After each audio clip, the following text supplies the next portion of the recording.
Y este señor parece que no tiene miedo, este Campuzano. ¿Quién es este Campuzano? William, con N, no es William con M, sino termina en N, W. William Roberto Campuzano, ahí está, de la Dirección de Fortalecimiento Institucional, se pueden imaginar, que fue detenido en Lambaré porque forma parte de un esquema de estafa a los colonos en Santa Rosa del Aguaraú. Este personaje, William Roberto Campuzano, un personaje.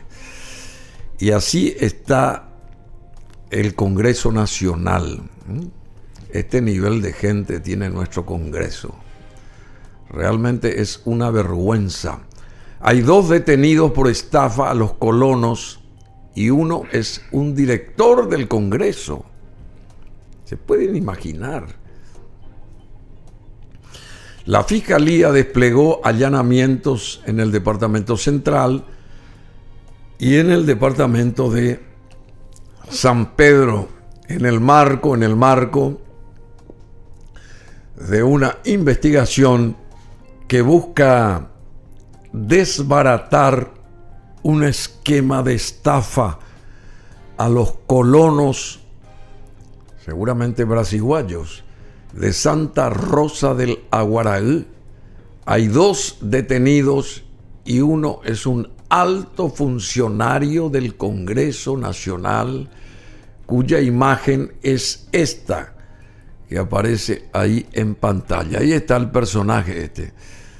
¿Qué más tenés en cuanto a esta información, por favor? En un trabajo conjunto de la Fiscalía y el Departamento Antisecuestro de la Policía Nacional de San Pedro, ¿podés poner más en primer plano, por favor, la careta de este personaje? Se desplegó un operativo durante la madrugada de hoy miércoles en Santa Rosa del Aguaraú. La presunción que tienen los investigadores es que abogados, ahí está, altos funcionarios del Congreso Nacional y jueces estarían involucrados en un esquema de estafa a colonos en dicha ciudad. Allá estamos hablando de San Pedro, o sea, del Santa Rosa del Aguaraú, en el departamento de San Pedro. Y este procedimiento estuvo a cargo del fiscal Juan Alberto Blanco Godoy, quien encabezó el allanamiento a 2 estudios jurídicos ubicados en la zona donde se habría gestado una red de estafa a colonos de Río Verde. ¡Qué bárbaro! Y el segundo procedimiento se llevó a cabo en el interior de un supuesto estudio jurídico de José Lluvetic Arrellaga, quien fungiría de abogado ante las víctimas y los convencería para la adquisición de tierras del Instituto Nacional de Desarrollo Rural y de la Tierra, INDERT. Seguimos con los cortes acá en el estudio de la energía de la Ande. Es increíble todo lo que pasa. Y la cara de este personaje, que supuestamente es director, o sea, un funcionario importante, que funge de director de fortalecimiento institucional, acá del Congreso, fue detenido en Lambaré. Su nombre es William Roberto Campuzano. Formaría parte de un esquema de estafa a colonos de Santa Rosa del Aguaraú. ¡Qué bárbaro! ¿Por qué, querido Jorge Rolón Luna, hay tantas historias así que rayan y son pecaminosas? ¿Por qué hay tanta corrupción y tanta estafa y tantas historias así? ¿Qué nos pasa? A ver, ¿qué balance podés hacer de este 2024? Tenemos también la mafia de los pagarés, por supuesto, que por eso te invitamos Y bueno, antes que nada, bienvenido Jorge Rolón Luna, abogado, ex juez electoral, especialista en seguridad ciudadana, derechos humanos y derecho constitucional. Los famosos expedientes con contenido falso, los famosos pagarés. Pero, ¿sabes algo de este personaje, de este director de fortalecimiento institucional del Congreso llamado William Roberto Campuzano? No, nunca escuché hablar de él. De hecho, esta mañana estuve muy ocupado y ahora estoy enterándome de este tema. Estuve mientras hablabas mirando la red social X y viendo alguna cosa para saber de qué estabas hablando. Claro, porque bueno, pero yo también me desayuno con esta información. No sabía nada de esto. Ahí está, la ANDE. ¿Qué pasa con la nosotros ANDE? Igual seguimos al aire. Claro, hubo un pestañeo, quiero decirle eso a la audiencia, teleaudiencia. No, hace rato. Seguimos, ¿verdad? Bueno. Claro, seguimos, por supuesto. Y hay que comprar rápidamente un generador RESA de Record Electric. El teléfono es 021-517-5000. Ahí se incendió de vuelta. La luz vino, la luz de la ANDE. ¿Anda o no anda? ¿Ande o no ande la ANDE? Usted me conoce a mí, Bruno Masi, hace mucho tiempo, ¿sí? Sí, claro. Soy un invitado recurrente, agradezco siempre el espacio, la confianza. Y usted sabe que yo soy una persona muy crítica, al punto que hay gente que me critica por eso, ¿no? Como que no le gusta nada, no está de acuerdo con nada. Y realmente hablar de un caso donde un director de fortalecimiento institucional del Congreso está implicado en una estafa, un mecanismo de estafa.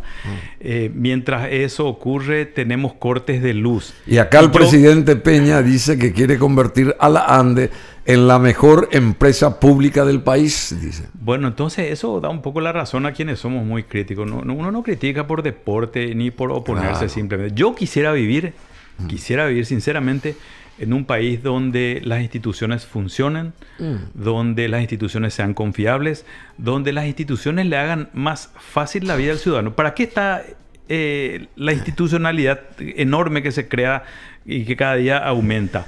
Para hacernos más fácil la vida. Pero cuando los propios jueces son los que se alían con los estafadores, ¿sí? Como el caso de la mafia de los pagarés.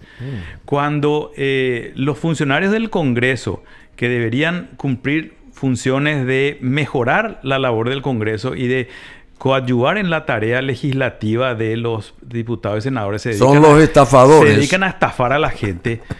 Bueno, algo está muy mal, Bruno. Esto es muy profundo. Es triste. Yo reitero, yo preferiría decir que todo funciona bien en mi país, pero no es así, lastimosamente. Estamos en un proceso de deterioro institucional creciente, a su vez, de avance de ciertas miradas y formas de hacer política de carácter autoritario. Es otro tema. Y bueno, mientras tanto los ciudadanos están peleando para llegar a fin de mes y ¿qué es lo que les sucede? Que tienen salarios que muchas veces no les alcanza para cubrir sus necesidades más importantes y básicas, y un día se despiertan como el personaje de Kafka del Proceso, una novela que todo abogado y toda persona debería leer, y como el personaje de la novela El Proceso, Joseph K. Se levanta y después se levanta y descubre que tiene una demanda que tiene que acudir a tribunales. Él no tiene idea de que eso es. ¿Sí? Así se inicia una de las obras cumbres de la literatura del siglo XX y probablemente la literatura universal. De Kafka. Tan cumbre es esta obra de Kafka que existe un vocablo para describir cierto tipo de situaciones. A ver, Kafkiano. Kafkiano, Se dice kafkiana, se denomina kafkiana una situación entre absurda, inconcebible, indescriptible, pero que genera angustia a la persona. ¿Sí? Porque nuestros gobernantes nos generan angustia en lugar de hacernos más fácil la vida. Yo definiría así de manera muy sencilla y breve todos estos episodios que se dan y que ocurren y que involucran a agentes públicos. Pero ¿cuál es la nota esencial y lo que hace grave a esto, Bruno? Lo que hace grave a esto es que no estamos hablando de casos aislados. Cada vez se multiplican más. No, es una corrupción sistémica. El tema de la mafia de los pagarés que yo denuncié, que sigo denunciando, lo que muestra es un involucramiento generalizado de juzgados de paz, desde los jueces hasta los últimos funcionarios que son los ujieres, en un esquema que funciona para expoliar a personas que en la mayor parte de los casos son de situación vulnerable, porque los juzgados de paz, ¿qué es lo que se dirime? Se dirimen los litigios y los juicios de poca monta. Ahí litiga el pueblo. Entonces, cuando hay un esquema generalizado de estafa que tiene como cómplices a los juzgados de paz, ese esquema impacta. Sí, cómplices. Yo lo denomino y me hago responsable de lo que digo. Es una asociación criminal en los términos del artículo 139 del Código Penal paraguayo. Discúlpame, yo quiero entender esto de la mafia de los pagarés. Antes, terminando así, cerrando el caso de Frank Kafka, que en idioma alemán, porque él es austríaco, o era austríaco, hizo un montón... ¿No era austriaco? No, yo estuve en la casa de checo es. En la casa de Praga, donde él vivía.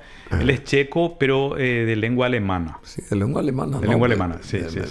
Checo, pero ¿por qué la lengua alemana? Porque también Austria era, fue la primera en ser anexada por los nazis, digamos, porque ahí nació también el famoso Hitler en Austria. Sí.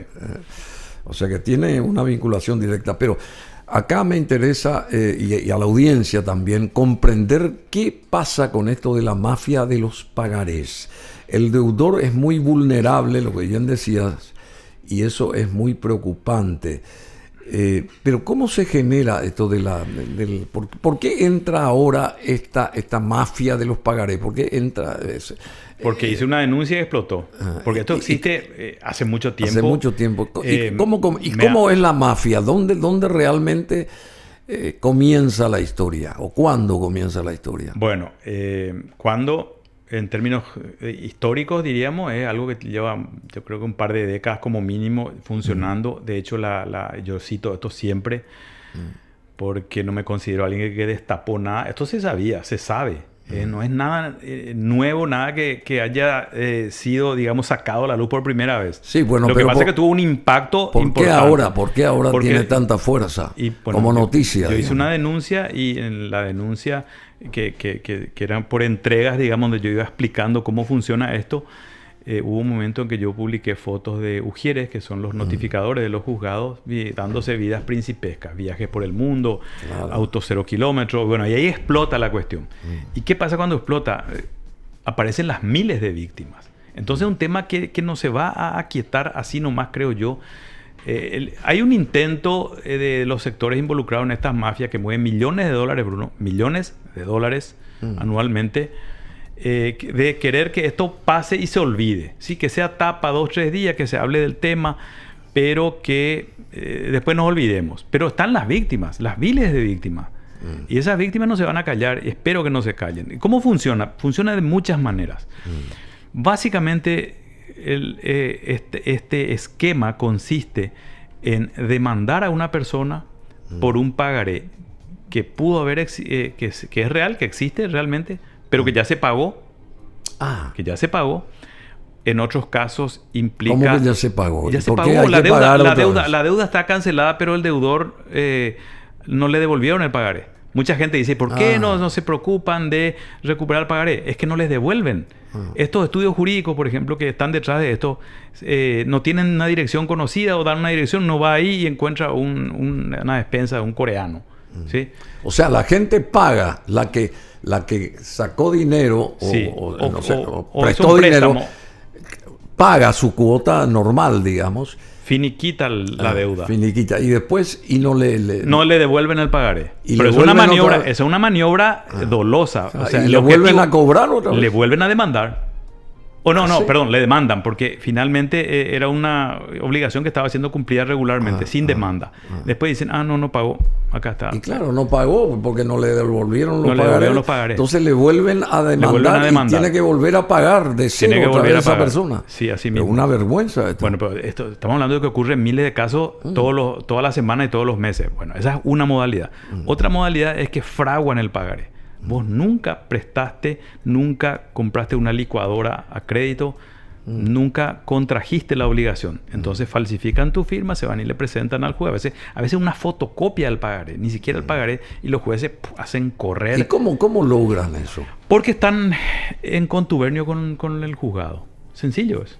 Acá no hay medias tintas, hay que decir todo con todas las letras. Se reparten todos la mosca. Claro, porque una deuda que empieza siendo de 2 millones de guaraníes termina siendo de 18 millones o de 20.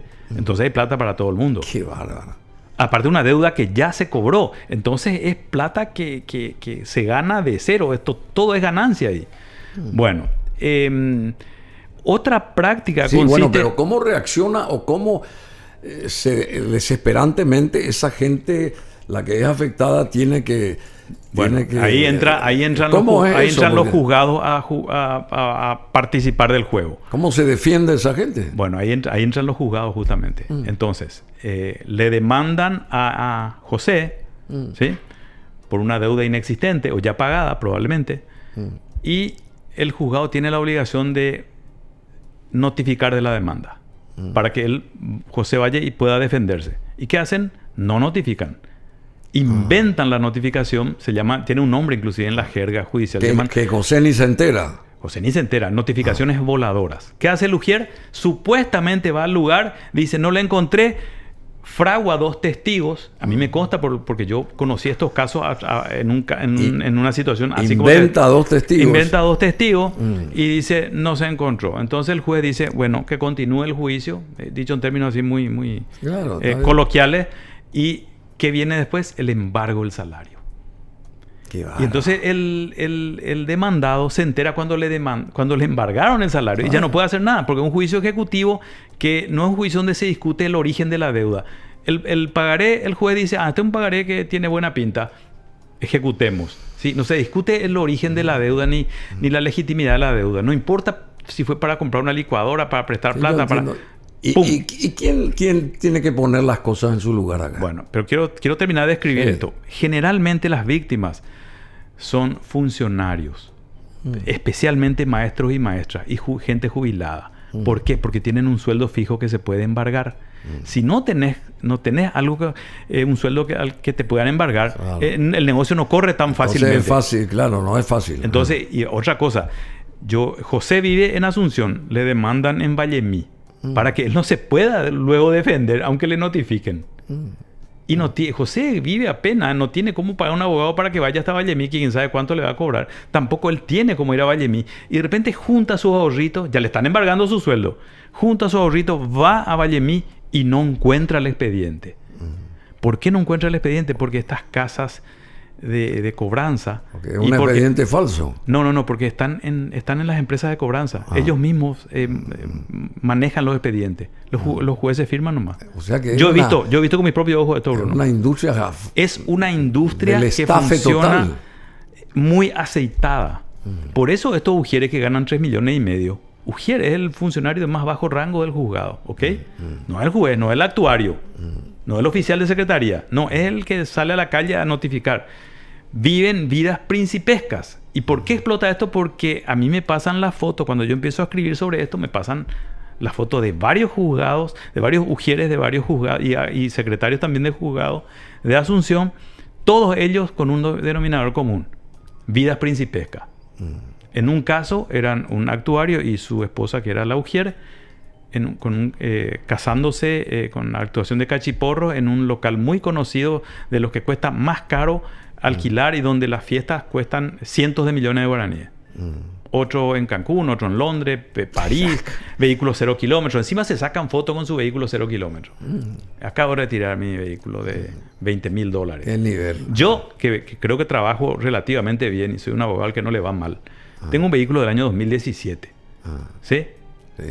Estos tipos que ganan 3,5 millones, dicen, bueno, ¿dónde saca la plata? Bueno, ahí explota. Ese fue el hecho que detonó. Pero está todo podrido entonces. Está todo podrido, Bruno. Está todo podrido. ¿Y quién pone los y ahí la puntos corte, sobre las la IES? corte tiene que... De hecho, lo primero que hizo la corte fue suspender los ascensos de varios de esos ujieres, ponerlos a disposición de recursos humanos e intervenir estos juzgados y ordenar una auditoría. ¿Y la Fiscalía General del Estado Fiscalía no entra acá? Está allá. No hizo nada moto Pero propio. ¿tiene que hacer esto Claro que o no? tiene que hacer. Acá estamos hablando de asociación ilícita, estamos hablando de asociación criminal. Estamos hablando de delitos continuos y continuados de estafa. ¿Qué pasa con el Emiliano Rolón? Bueno, la superintendencia de la Corte presenta documentación, entre ellas los tweets que yo había hecho con la foto, y le dice a la fiscalía, investiguen, le dice. Pero eso cae en una fiscalía ordinaria. A mí me llamaron a declarar como testigo. Lo que Emiliano Rolón hubiera hecho es, al tener conocimiento de esto y de la veracidad de los hechos y de la seriedad de la denuncia, armar un equipo de fiscales de delitos económicos especializados y decirles, vayan con todo y contra quien sea, porque estos jueces de paz no hacen lo que hacen porque se les antoja nada más. Estos maletines llegan a lo más alto, llegan y se van también a los costados, porque una cosa que descubrí, que denuncié, fue que la mayor parte de los ujieres y actuarios de los juzgados de paz de Asunción fueron en su momento dirigentes del Centro de Estudiantes de Derecho UNA. O sea, con vinculaciones políticas. ¿Por qué esto? Porque había sido, yo era un ingenuo que no sabía esto, los cargos de ujier y de secretario en los juzgados de paz son cargos muy codiciados. Un ujier dice, ¿quién quiere ser ujier en un juzgado de paz? Es lo más, en términos del sistema de justicia, son los cargos más bajos del sistema. El ujier es un obrero, yo le llamo un obrero del sistema de justicia, porque no realiza labor intelectual. ¿Sí? Entonces, y había sido que un cargo muy codiciado y que hay que estar bien políticamente y tener conexiones para que te nombren ujier. Están vinculados a políticos que conocemos todos, ¿sí? Así es. Bueno, pero alguien tiene que mediar acá, poner las cosas en su lugar. Mediar, digo, porque parar primero y después empezar. Dijiste algo muy importante. Bruno. Alguien tiene que parar esto y no puede ser que esto sea una... Porque todos los días hay cuestiones similares en todas partes. Todo el mundo se queja, todo el mundo está con el Jesús en la boca. Sigue la mafia aquí, la mafia allá. No puede ser que seamos un correvidil así como país, así totalmente... Pero aparte, Bruno, esa es una de las mafias. Yo estoy investigando ahora otra digamos, área. ¿Vos sabés algo de este señor... de este senador argentino que vino acá y que se lo apresó y qué sé yo, porque traía dinero sin saber de dónde sacó el dinero, mucho dinero, por supuesto? Estaba al parecer comprando un departamento, un edificio, qué sé yo, un departamento. Conozco el caso, no lo conozco personalmente, obviamente. Conozco un poco sus antecedentes. Entra así nomás como Pedro por su casa acá, nadie le controla, porque en 6 viajes no sé qué hizo, y aleatoriamente... Bueno, ese es un rumor que viene ya de hace un buen tiempo, de que en nuestro país, sobre todo en el ámbito inmobiliario, se invierte dinero que es producto del lavado de actividades ilícitas en la Argentina. Eso viene ya de hace unos años, es un rumor, una especie de secreto a voces. Igual que lo de la mafia de los pagarés, un secreto a voces también en el ámbito judicial, siempre se supo que existía. Y nuestro país es un lugar donde los controles en materia de lavado de dinero se han venido debilitando últimamente, sobre todo. Hace poco se organizó un evento de Gafi, que es la institución internacional que coordina los esfuerzos internacionales en materia de lavado de activos, y hasta ahora no se sabe quién financió eso, y había abogados de personas sospechosas de lavado de activos ahí.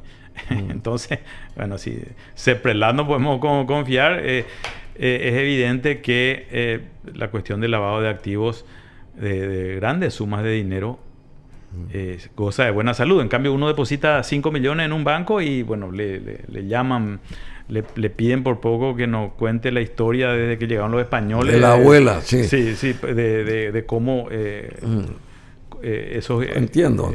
Eso, te buscan el pelo al huevo. Claro. Decime, tenemos la última información respecto a esta mafia de los pagarés. A ver, la Corte ratifica suspensión de jueces, envío de antecedentes a Fiscalía, envío de antecedentes a Fiscalía, sumarios y auditorías. La Corte Suprema de Justicia ratificó el sumario a jueces y funcionarios judiciales por supuestas irregularidades en los juzgados de paz de la Encarnación, San Roque y la Catedral.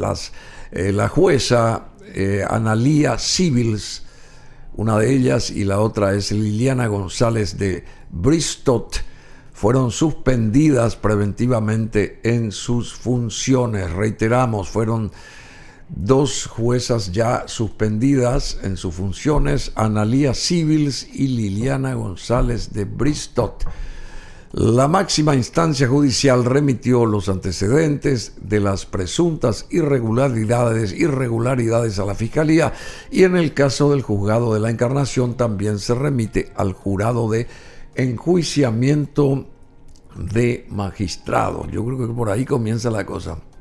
Además, se ordenó una auditoría de reacción inmediata en los juzgados de paz de Santísima Trinidad, La Recoleta y Villamorra de nuestra capital, a efectos de constatar o no irregularidades en tramitación de juicios ejecutivos, así como la identificación de responsables.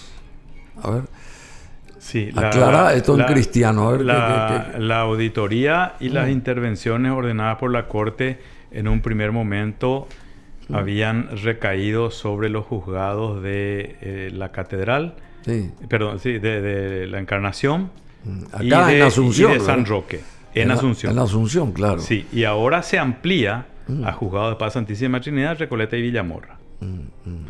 Eso es lo que yo había comentado, justamente, que la Corte tomó esa determinación de auditar, de investigar, de intervenir, de suspender a los funcionarios. Ahora la suspensión se amplía y toca a 2 juezas. La jueza Liliana González de Bristol, a partir de la denuncia que yo realicé, fue denunciada por una abogada de Ciudad del Este, cuyos clientes, todos ellos médicos en Ciudad del Este, fueron demandados en Asunción y embargados sus sueldos, ¿sí? ¿Sí? Pero la deuda corresponde a Alto Paraná, a Ciudad del Este. Y esta señora nos dijo, no, yo no soy competente en Ciudad del Este, vaya y demande en otro lado. Que es lo que yo decía hace un rato. Te demandan a 200 o a 300 kilómetros de tu casa para que vos no puedas defenderte. Y fue denunciada... ¿Y eso es lícito o no? La ley lo prohíbe. La competencia de un juez, que es la capacidad que tiene para entender en un juicio, se determina por la materia.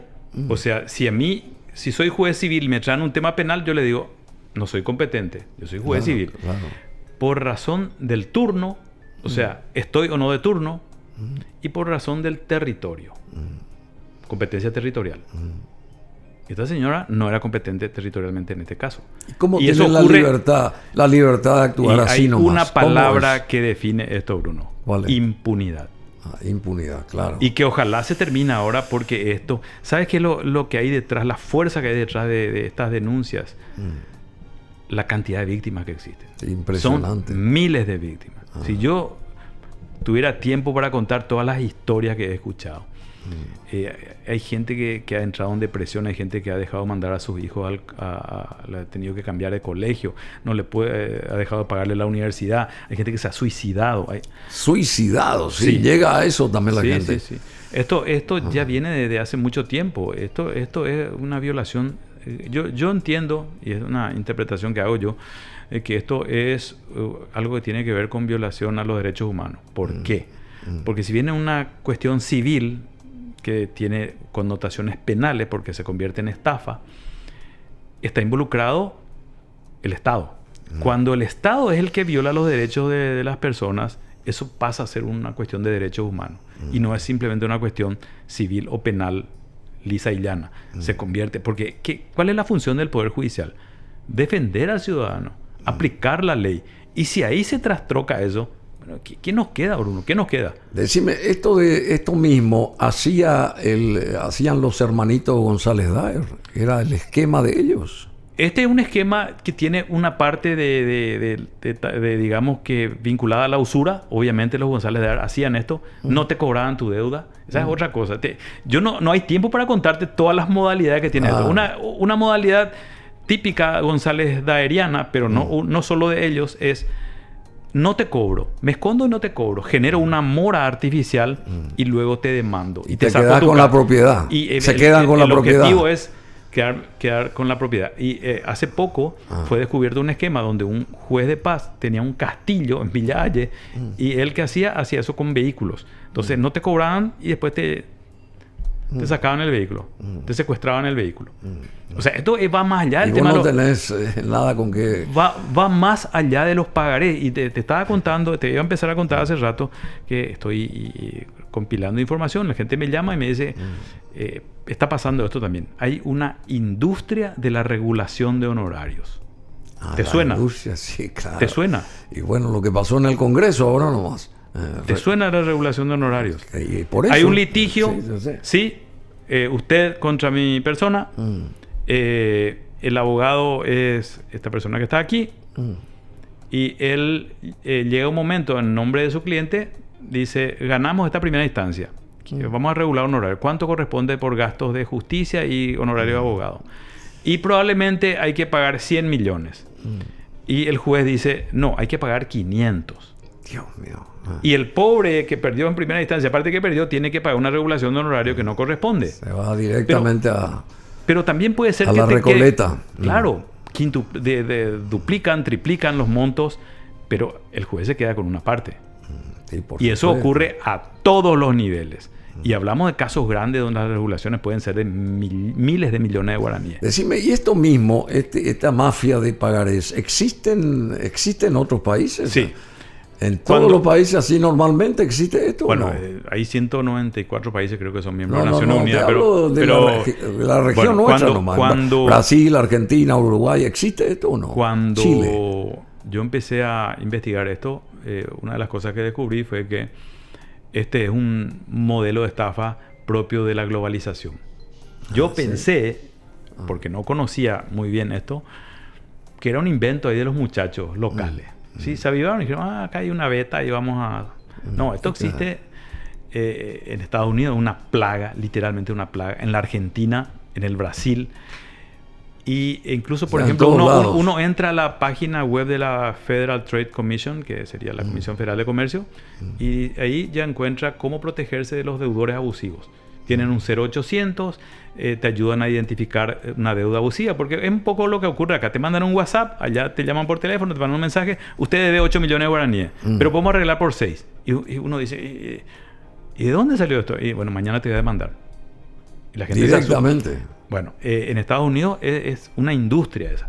La diferencia, por lo que yo he visto con nuestro país, es que estos señores son perseguidos por el FBI, por las policías locales, por las policías estaduales.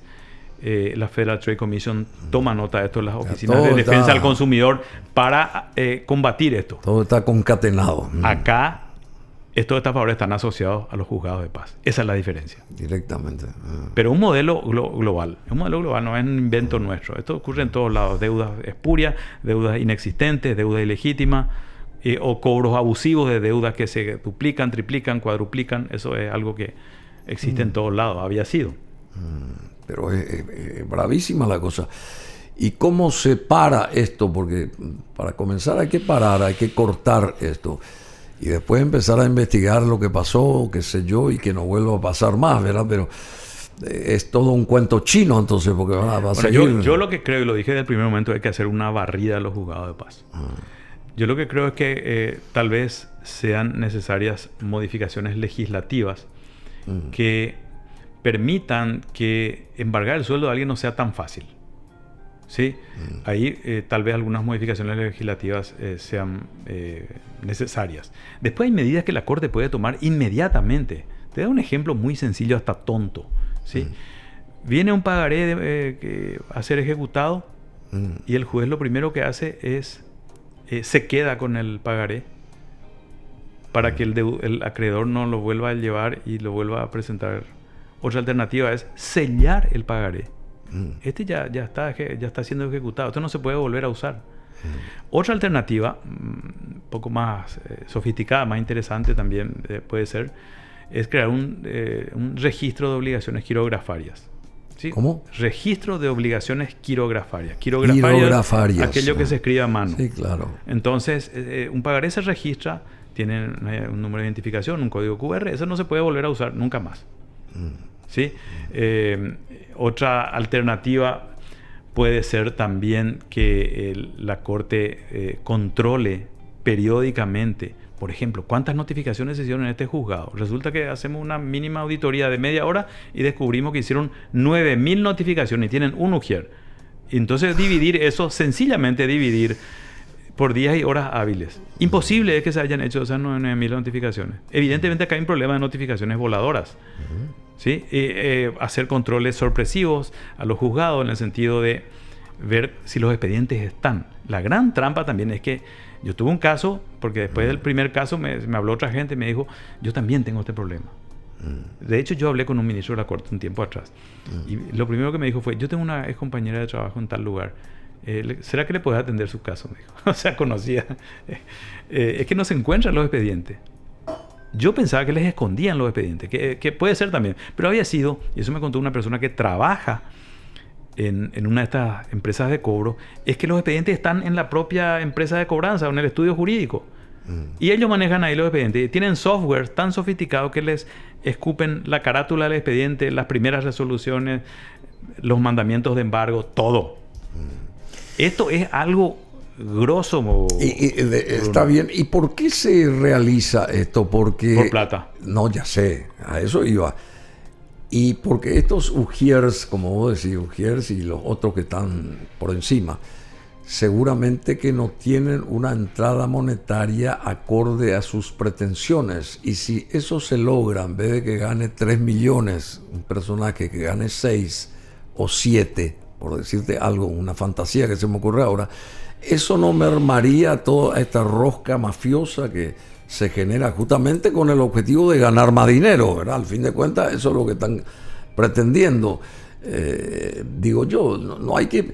Así como también a los que están ahí en la calle, los policías, qué sé yo, que hacen sus negocios con sacándole a la gente que está, qué sé yo, digamos, por queriendo ganar un poco más de plata.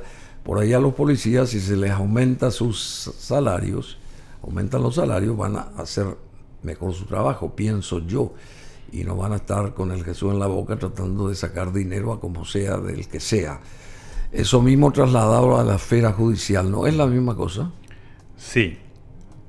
Ahí hay que hacer una puntualización. Los estudios sobre corrupción que existen, ¿no? Que digamos que la literatura al respecto y los planes de lucha contra la corrupción siempre ponen en un lugar importante pagar buenos salarios a los funcionarios. Claro. Eso es importante y hay veces que los salarios son una fantasía, la persona tiene mucho poder. Vamos a suponer un comisario que es jefe de zona, de una zona donde se cometen todo tipo de delitos y pues, gana 8 millones de guaraníes o 10. Eso es irreal. Entonces, un buen salario es una manera de combatir la corrupción, pero no alcanza. Con eso no alcanza. Tienen que haber controles internos. ¿Vos sabés si la policía controla el patrimonio de los comisarios? Los policías se retiran con granjas, con estancias, ¿sí? Y después obtienen impunidad. Hay un caso muy famoso, Hermes García Balmaceda, jefe de intendencia de la policía, fue también presidente de la cooperativa 8 de marzo, se retiró con una estancia, con una granja y con un cuantioso patrimonio. Y después salió impune y la corte, con el voto de Alicia Pucheta en su momento y de, creo que fue Bajac, o Sindulfo Blanco, fue absuelto en una causa donde le habían condenado a 11 años de prisión. ¿Sí? Entonces la impunidad es algo que tiene que resolverse. Tiene que haber controles internos de patrimonio. ¿Y quién tiene que resolver eso? Es que los que dirigen las respectivas... Los ministros de la Corte. Hay un axioma en materia de lucha contra la corrupción, ¿sí? La corrupción se barre como las escaleras. Es como las escaleras. Se barre de arriba hacia abajo. Si vos querés barrer de abajo hacia arriba, no vas a obtener nada. Pero si la cabeza es corrupta, tenemos un problema. Entonces, vos tenés una dirigencia institucional comprometida en la lucha contra la corrupción. Puede ocurrir, son casos muy raros.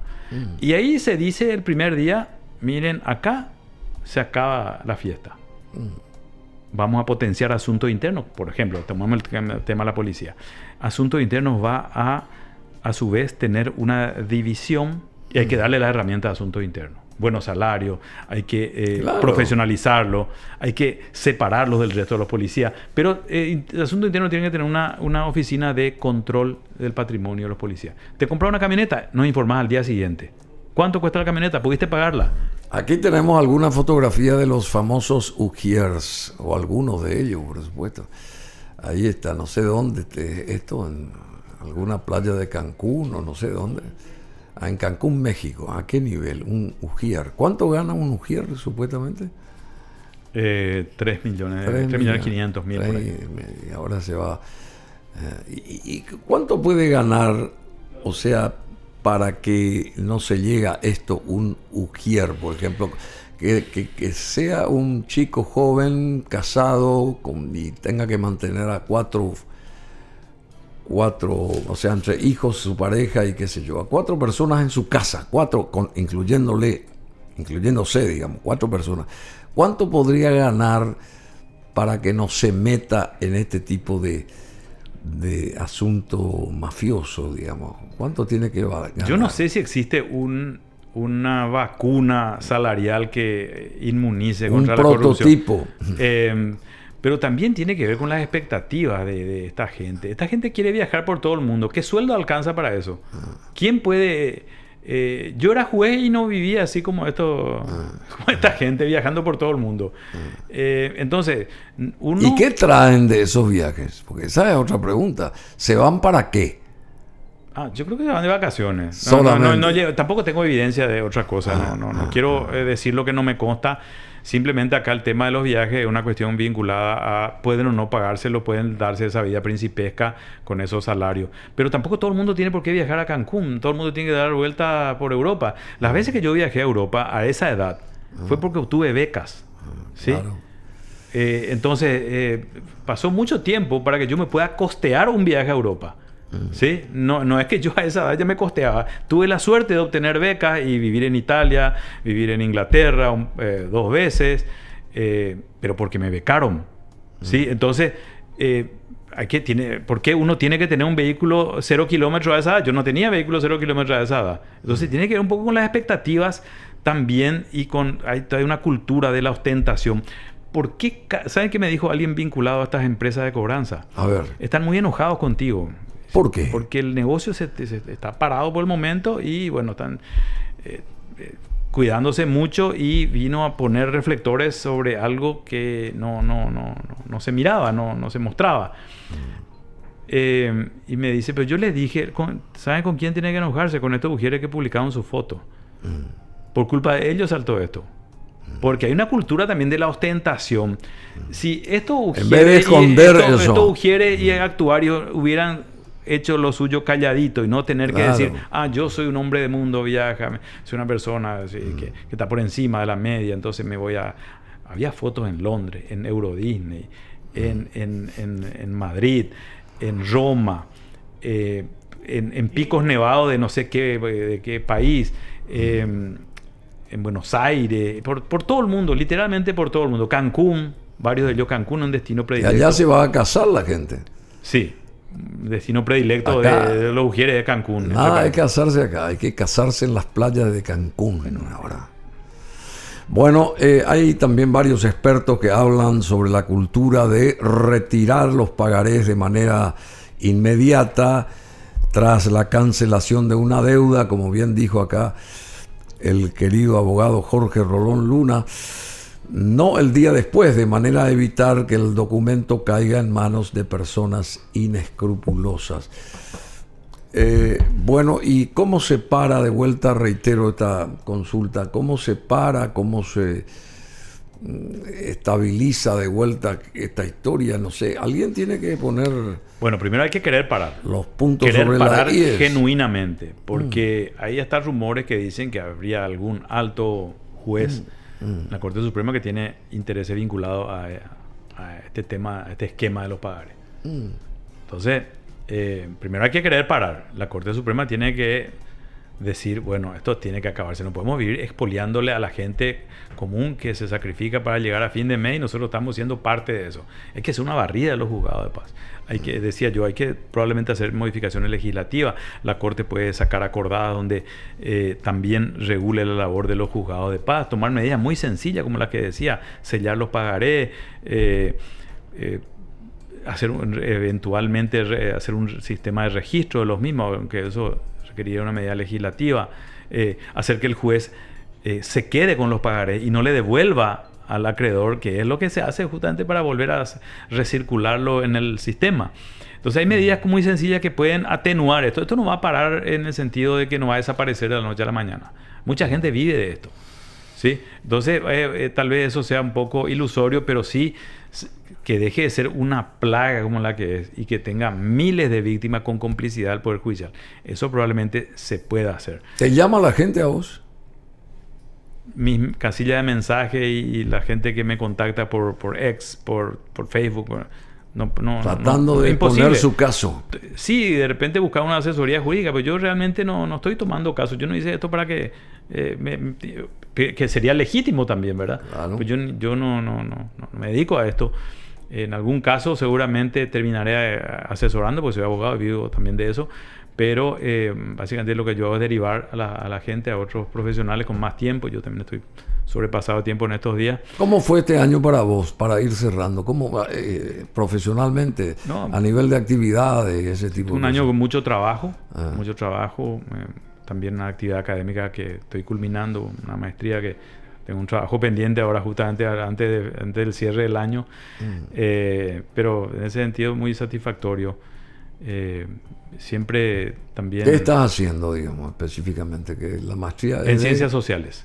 ¿Y qué estás tratando de...? Bueno, mi tesis ya estoy trabajando en ella, obviamente, pero tengo después de esto un tiempo para terminarla. Va a versar sobre el sicariato y su vinculación con el narcotráfico, concretamente el tráfico de cocaína. Yo creo que existe una relación ahí entre el crecimiento exponencial del sicariato en Paraguay y el hecho de que la cocaína se haya vuelto un rubro importante de los traficantes paraguayos. Un poco por ese lado.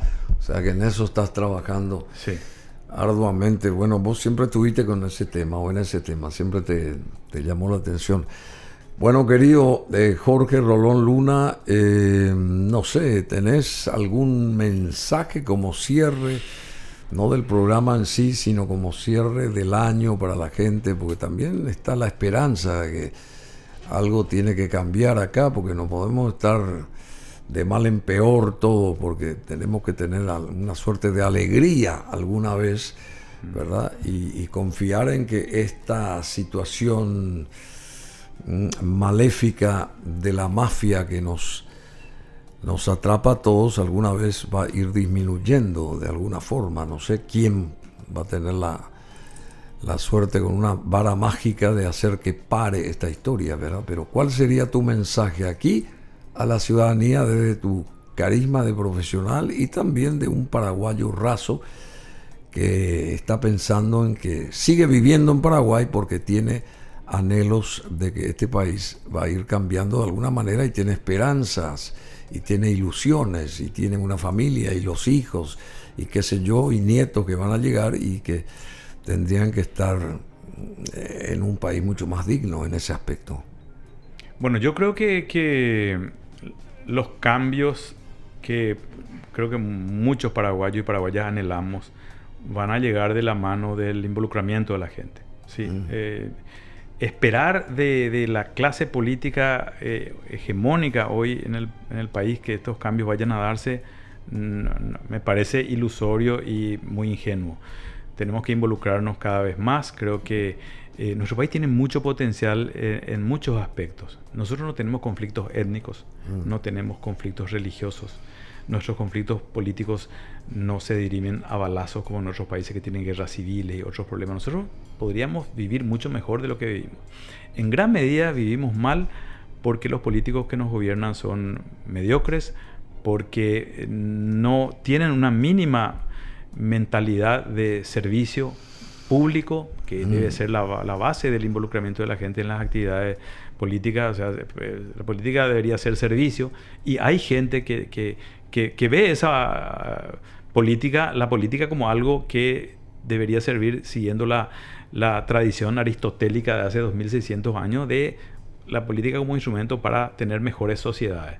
Sí, la política es un instrumento para eso, pero en nuestro país, lastimosamente, como dice mi amigo el economista Víctor Benítez, la política se convierte en la principal actividad económica. La gente entra al ámbito de lo público, entra a la política en un porcentaje para hacer plata, que no es sano para ninguna sociedad, para hacer dinero. Y no importa el costo que eso tenga. Eso les va a explotar, y les explota a ellos mismos también, en su propia cara. Porque cuando tenemos una sociedad en la que es complicado salir a la noche en ciertos lugares, cuando vamos a una oficina pública y estamos temerosos de que nos pidan una coima, nos estén extorsionando por A o B razones, cuando todo se hace más difícil porque hay que pagar coima, porque le dan la razón a quien no tiene razón, al que paga más, al final terminamos perdiendo todos. ¿Y esto pasa en todos los países acá de la región también? Bueno, la corrupción es un mal que aqueja a todas las sociedades en el mundo. La diferencia es los niveles de corrupción y si la corrupción es sistémica o no. ¿Sí? Nosotros, pongamos el caso de Chile, ¿sí? Su policía, los carabineros, independientemente de los aspectos represivos de carabineros, es una policía que difícilmente de primera te pide una coima por algo. Acá lo primero que te piden es plata. ¿Sí? Cuando yo veo más patrullera, digo, Dios mío, eso me da miedo, eso porque esas son herramientas para recaudar. Lastimosamente funciona así en nuestro país.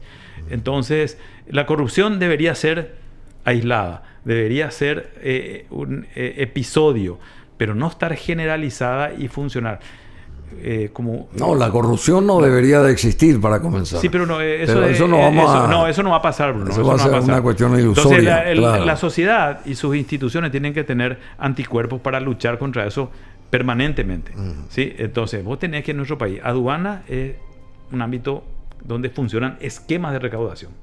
Esquema. La gente pone ahí a alguien para que recaude y después lleve maletín acá. No es que hay un corrupto ahí en aduana y que hay que ver dónde está ese corrupto. No, funciona como un esquema. La policía funciona sobre la base de esquemas de recaudación. El Poder Judicial funciona sobre la base de esquemas de recaudación. Eso es lo que no puede ser. Eso es inadmisible. No debería ser así. ¿Y qué hay que hacer? ¿Tirar una bomba acá? No, en profundo. Deben haber explotar todo y comenzar de vuelta. Yo lo que creo, la historia lo demuestra, es que las sociedades pueden cambiar. Todos. Las sociedades pueden cambiar. El ser humano tiene el potencial de... Por ello es un sujeto histórico, porque tiene la capacidad de transformar su realidad. Pero tiene que pasar cosas para que podamos transformar nuestra realidad. Y esas cosas no están pasando. Y estamos prisioneros. ¿Qué querés que se te regale por Navidad? ¿Qué quiero que se me regale por Navidad? No sé, me toma de sorpresa. Un televisor de 60 pulgadas. Me gusta ver cine, me gusta escuchar música y ver videos. No tengo eso. Pero es caro eso. No sé si alguien me va a regalar eso. Y bueno, ¿y si te va un jugado de paz o qué? No. No, gracias. Quiero dormir tranquilo, quiero salir a la calle tranquilo, quiero ir al supermercado tranquilo, que la gente me salude y no ir a la cama pensando que le saqué el pan de la boca a alguien. Eso es... algo que no es un hipermoralismo de mi parte, que yo estoy acá de alguna manera tratando de proyectar algún tipo de santidad, ni mucho menos, porque nadie es santo. Pero me cuesta creer que haya gente que genere sus ingresos, su patrimonio, su riqueza. Pisando cabezas. Sembrando cadáveres a su paso. Y que ande tranquilo por la vida. Como si nada hubiera pasado. No, a mí no me cierra eso. Felicidades. Felicidades, Bruno. Esperemos que alguna vez cambien las cosas. Ojalá.